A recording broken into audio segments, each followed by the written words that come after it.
मेरा नाम रघुवीर है। मैं पिछले 15 सालों से ट्रक चलाता हूं। रात में लंबी दूरी तय करना मेरे लिए कोई नई बात नहीं है। मैंने जंगलों, पहाड़ों और सुनसान हाईवे पर हजारों किलोमीटर का सफर किया है, लेकिन जो घटना मेरे साथ कुछ साल पहले हुई उसने मुझे आज तक सोने नहीं दिया। उस रात मुझे मुंबई से नागपुर तक मशीनों का सामान पहुंचाना था। मौसम बहुत खराब था, तेज बारिश हो रही थी और सड़क लगभग खाली थी। रात करीब 12 बजे मैं एक पुराने हाईवे से गुजर रहा था। चारों तरफ अंधेरा था, सिर्फ मेरे ट्रक की हेडलाइट ही सड़क को रोशन कर रही थी। कुछ देर बाद मुझे सड़क किनारे एक महिला दिखाई दी। उसने सफेद साड़ी पहन रखी थी और वह बारिश में बिल्कुल चुपचाप खड़ी थी। मैंने सोचा कि शायद किसी बस या गाड़ी का इंतजार कर रही होगी, इसलिए बिना रुके आगे बढ़ गया। लेकिन कुछ किलोमीटर आगे जाने के बाद मुझे अजीब सा एहसास होने लगा। ऐसा लग रहा था जैसे कोई मुझे देख रहा हो। मैंने साइड मिरर में देखा और मेरा दिल जोर से धड़कने लगा। मिरर में वही महिला दिखाई दे रही थी। वह सड़क किनारे खड़ी थी। मैंने तुरंत पीछे मुड़कर देखा, लेकिन पीछे सिर्फ अंधेरा था। मैंने खुद को समझाया कि शायद थकान की वजह से मुझे भ्रम हो रहा है, लेकिन असली डर तब शुरू हुआ जब मैं अगले मोड़ पर पहुंचा।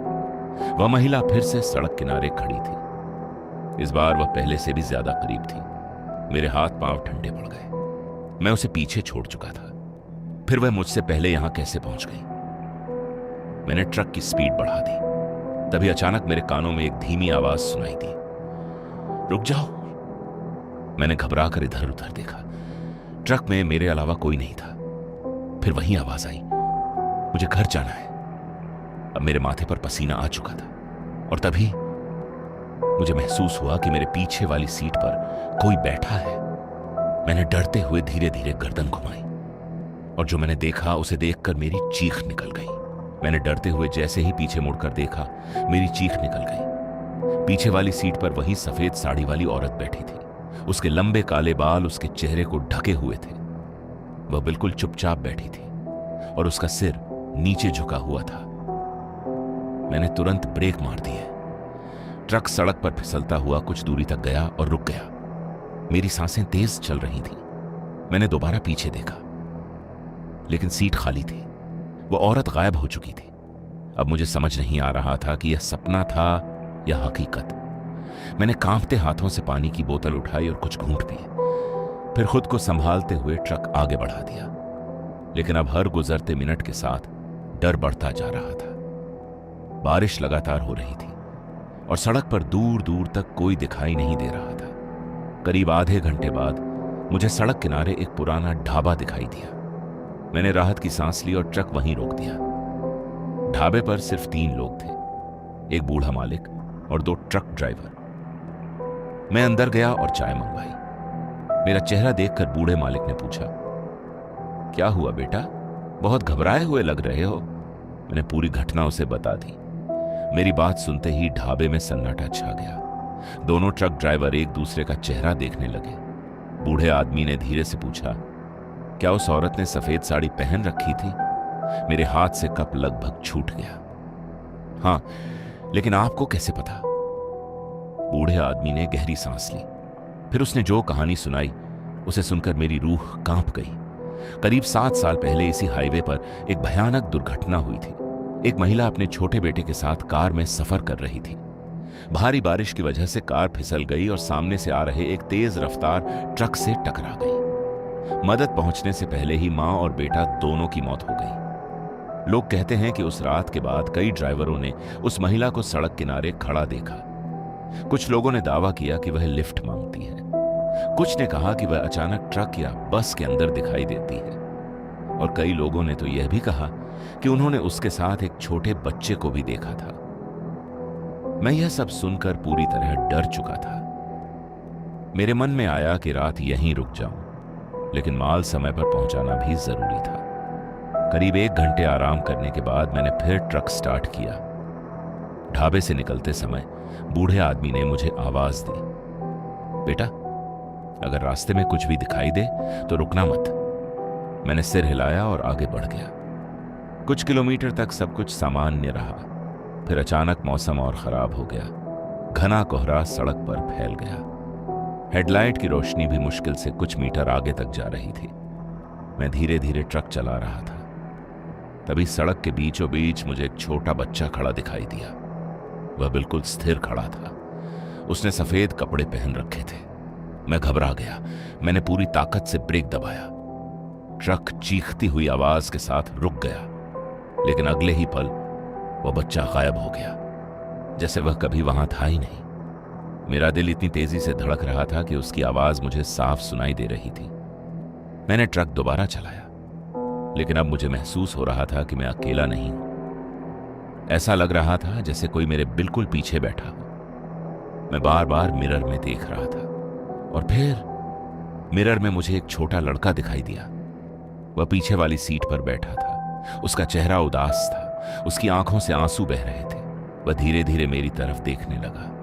मैं डर के मारे जम गया। तभी ट्रक के अंदर एक धीमी महिला आवाज गूंजी, मेरे बेटे को घर पहुंचा दो। अचानक केबिन का तापमान बहुत ठंडा हो गया। मेरे हाथ सुन्न होने लगे। डैशबोर्ड की लाइटें अपने आप टिमटिमाने लगी। रेडियो बिना चालू किए खुद ही चल पड़ा। उसमें से सिर्फ खरखराहट की आवाज आ रही थी, और उस खरखराहट के बीच बार बार एक ही शब्द सुनाई दे रहा था, घर घर घर। मैंने घबराकर रेडियो बंद करने की कोशिश की, लेकिन रेडियो बंद ही नहीं हो रहा था। तभी ट्रक की हेडलाइट अचानक बुझ गई। अब सामने सिर्फ अंधेरा था, और उसी अंधेरे में मुझे सड़क के बीचों बीच एक महिला की आकृति खड़ी दिखाई दी। वह धीरे धीरे मेरी तरफ बढ़ रही थी। इस बार उसके साथ एक छोटा बच्चा भी था। दोनों सीधे मेरी ओर देख रहे थे। मैंने एक्सीलेटर पूरी तरह दबा दिया, लेकिन तभी ट्रक का इंजन अपने आप बंद हो गया, और ट्रक सुनसान हाईवे के बीच रुक गया। ट्रक अचानक बंद हो चुका था। चारों तरफ घना अंधेरा था। बारिश लगातार हो रही थी, और हवा की सीटी जैसी आवाज पूरे जंगल में गूंज रही थी।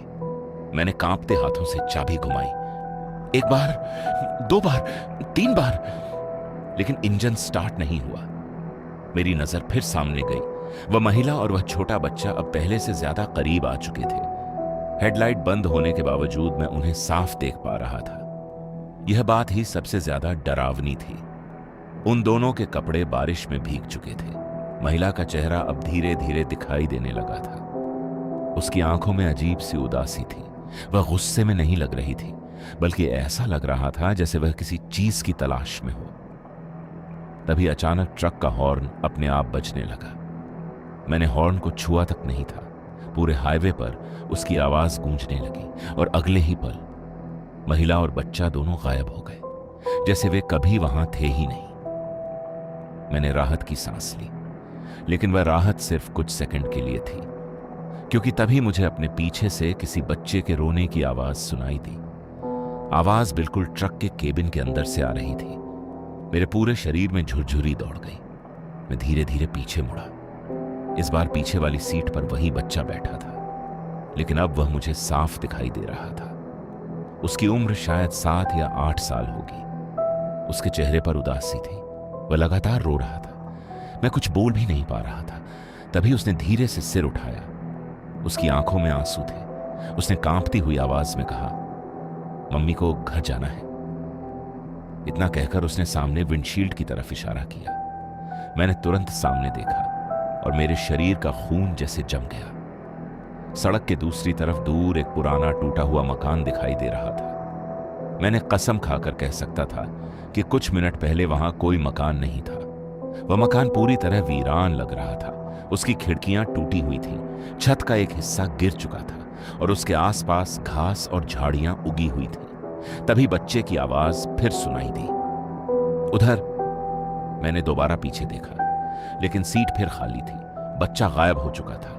अब मुझे समझ नहीं आ रहा था कि क्या करूं। दिल कह रहा था कि यहां से भाग जाओ, लेकिन पता नहीं क्यों मेरे अंदर एक अजीब सा एहसास पैदा हो रहा था। ऐसा लग रहा था जैसे कोई मदद मांग रहा हो।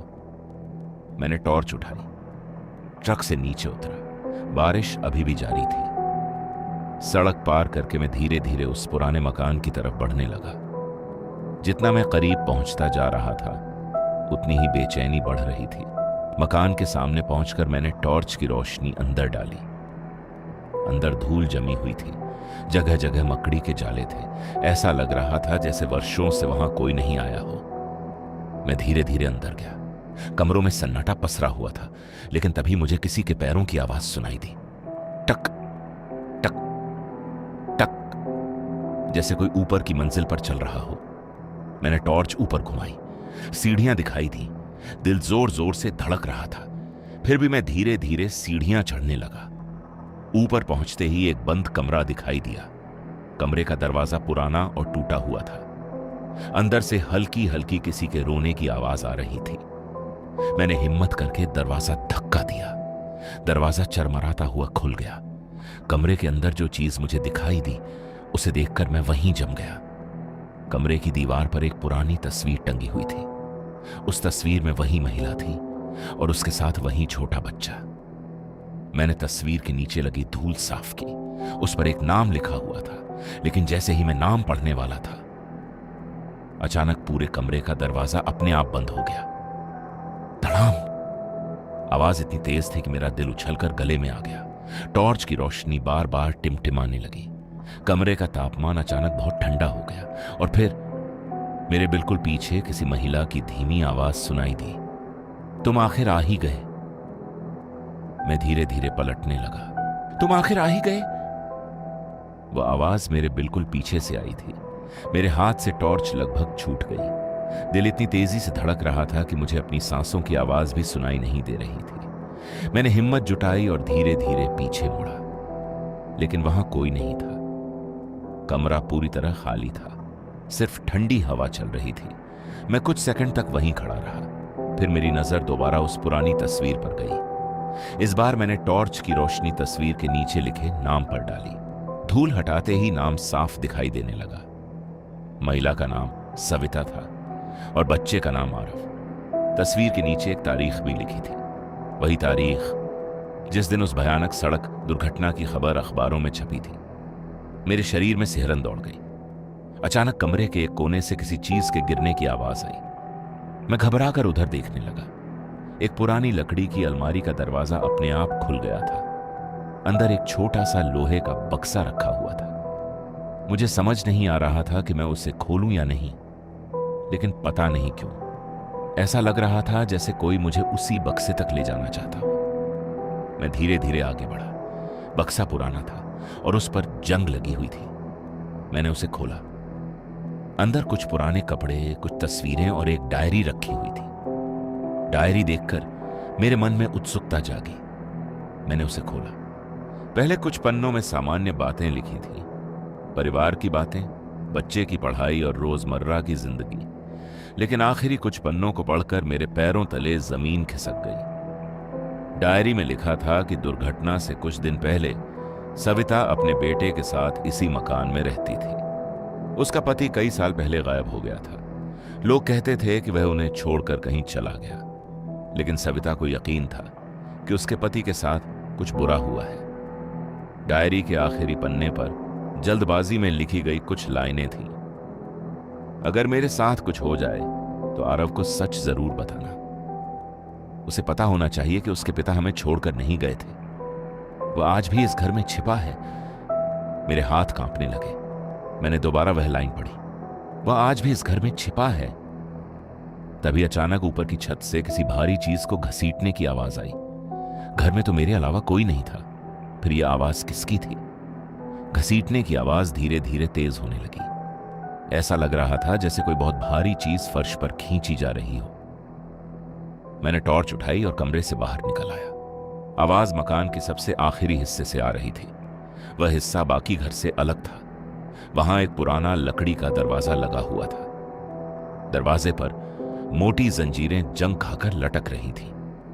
ऐसा लग रहा था जैसे वर्षों से उसे खोला ही नहीं गया हो। लेकिन सबसे डरावनी बात यह थी कि घसीटने की आवाज उसी कमरे के अंदर से आ रही थी। मैं धीरे धीरे दरवाजे के पास पहुंचा और तभी दरवाजे के दूसरी तरफ से किसी आदमी की धीमी आवाज सुनाई दी।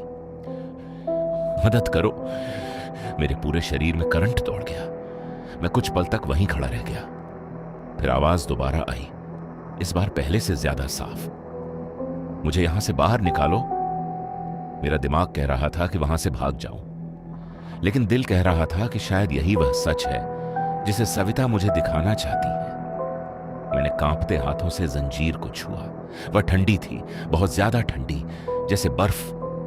मैंने पूरी ताकत लगाकर जंजीर हटानी शुरू की। एक एक करके जंग लगी कड़ियां टूटती गईं। आखिरकार आखिरी जंजीर भी नीचे गिर गई। अब सिर्फ वह पुराना दरवाजा मेरे सामने था। अंदर पूरी तरह अंधेरा था। मैंने धीरे से दरवाजे का हैंडल पकड़ा और जैसे ही उसे खोलने लगा, अचानक पूरे मकान में किसी बच्चे की जोरदार चीख गूंज उठी। नहीं, चीख इतनी भयानक थी कि मेरे हाथ वहीं रुक गए। उसी क्षण मुझे महसूस हुआ कि मेरे पीछे कोई खड़ा है, बहुत करीब, इतना करीब कि उसकी ठंडी सांसें मेरी गर्दन को छू रही थीं। लेकिन इस बार वह सविता नहीं थी, कोई और था, कोई ऐसा जिसकी मौजूदगी पूरे घर को डर से भर रही थी। मैंने धीरे धीरे पीछे मुड़ना शुरू किया। मैंने धीरे धीरे पीछे मुड़कर देखा। मेरे सामने एक आदमी खड़ा था। उसका चेहरा धुंधला दिखाई दे रहा था, कपड़े पुराने और फटे हुए थे। उसकी आंखों में अजीब सी बेचैनी थी। मैं डर के मारे एक कदम पीछे हट गया। तभी वह आदमी बोला, दरवाजा मत खोलो। उसकी आवाज कमजोर थी, लेकिन उसमें डर साफ महसूस हो रहा था। मैं कुछ समझ पाता उससे पहले कमरे के अंदर से फिर वही आवाज आई, मुझे बाहर निकालो। अब मुझे समझ नहीं आ रहा था कि किस पर भरोसा करूं। तभी सविता और आरव की तस्वीर अपने आप दीवार से गिर गई। धड़ाम! मैं चौंक गया। जमीन पर गिरी तस्वीर के पीछे कुछ लिखा हुआ था। मैंने टॉर्च की रोशनी डाली। उस पर सिर्फ एक लाइन लिखी थी, सच कमरे के अंदर नहीं, नीचे दबा है। मेरे हाथ कांपने लगे। तभी मुझे याद आया कि मकान के पीछे एक पुराना आंगन था। मैं तुरंत नीचे भागा और मकान के पीछे पहुंचा। बारिश अब भी हो रही थी। आंगन में एक पुराना सूखा कुआं दिखाई दिया। कुएं के पास की मिट्टी बाकी जगहों से अलग लग रही थी, जैसे उसे कभी खोदा गया हो। मैंने टॉर्च नीचे डाली और उसी समय मुझे कुएं के अंदर कुछ चमकता हुआ दिखाई दिया। वह कोई धातु की चीज थी, लेकिन उससे भी ज्यादा डरावनी बात यह थी कि कुएं के अंदर से किसी के फुसफुसाने की आवाज आ रही थी। रघुवीर! मैं बुरी तरह चौंक गया। उस आवाज को मेरा नाम कैसे पता था? मैं धीरे धीरे कुएं के किनारे झुका। जैसे ही मैंने नीचे देखने की कोशिश की, मुझे लगा कि किसी ने अंदर से मेरा हाथ पकड़ लिया है। मैं जोर से पीछे गिर पड़ा और उसी क्षण पूरे मकान की लाइटें, खिड़कियां और दरवाजे एक साथ जोर जोर से हिलने लगे।